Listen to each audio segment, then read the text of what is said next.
out, Wildcats. My name is Nathan Morgan. I play for Ames Junior High basketball and football. My name is Haley Sanders and I cheer. Please stand for a dress cut check, pledge of allegiance, and a moment of silence. Attention, salute, pledge.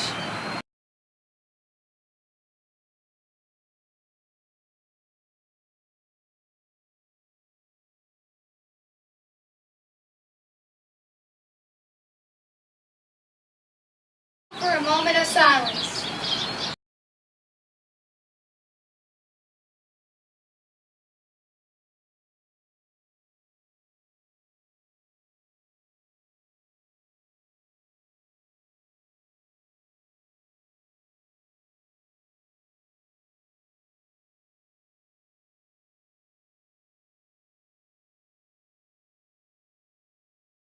Good morning. Today is October 15th, 2015, B-Day.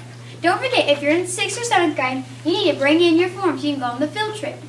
Also, report cards go home on Friday. Now let's go to Lindsay for the weather. Good morning. Today the high will be 82 degrees and the low will be 50. It will be a very cool morning with a pleasant warming up afternoon. Back to you, Layla. Now let's go to Emily for a daily booster. Good morning, Wildcats. Our habit for today is be proactive. Almost every successful person comes out with the same two beliefs. The future can be better than the present, and I have the power to make it so. Now for the joke of the day. Now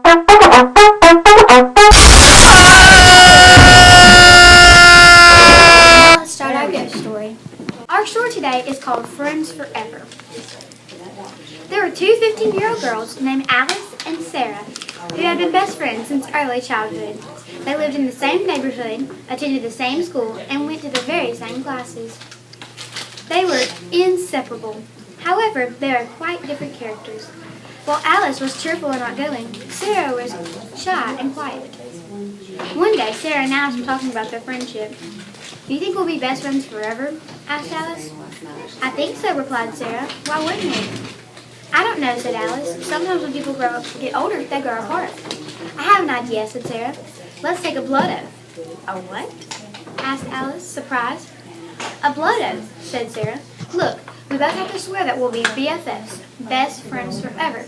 If we ever lose touch, we'll both swear that we will do anything for each other and make sure we stay that way forever." "That's nonsense, Sarah," said Alice. "We won't lose touch. We'll always be together." Sarah continued to insist, and with a mixture of amazement and amusement, Alice finally agreed to the proposal. Sarah found two needles and handed one to Alice. The girls took a piece of paper and wrote "Best Friends Forever" at the top and signed their names at the bottom. They lit a candle and heated the tips of two needles in the flame.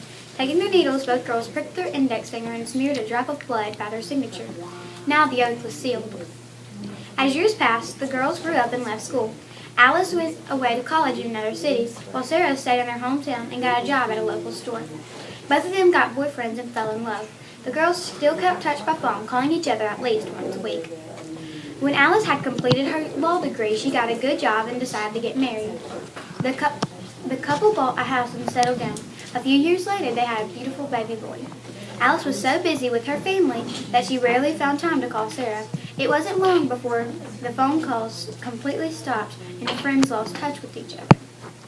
Although Alice would sometimes still think about her best friend from her youth, she would never take the trouble to pick up the phone and call her. In the end, life had led the two women down different paths, and they had not seen each other since they left school. One night, Alice had a horrible nightmare.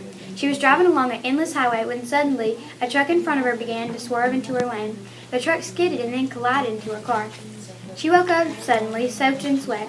Just as she was about to calm herself, she heard the doorbell ringing. She glanced at the clock beside her and realized it was just 3 a.m. Her husband was fast asleep on the other side of the bed. At that moment, the doorbell rang again. Wondering who it could be to come to visit at that time of night, Alice got up, threw on her nightgown, and went downstairs.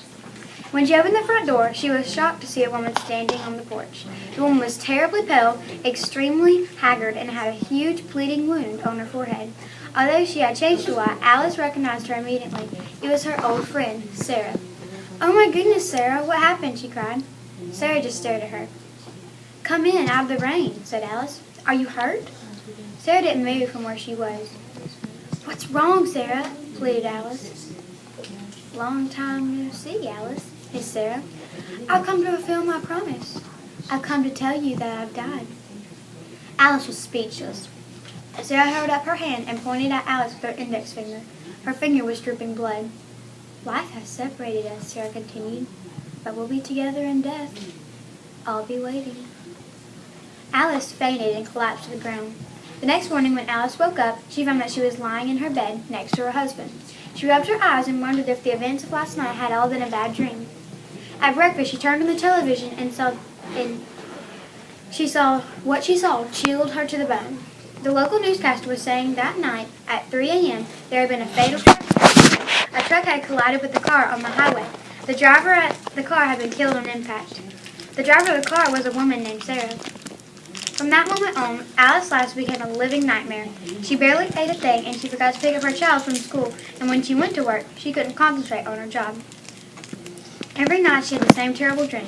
She would awake to the sound of the front doorbell ringing. She would open the door and find Sarah standing there, her bloody index finger pointing straight at Alice. Each time she said the same thing, "I'll be waiting."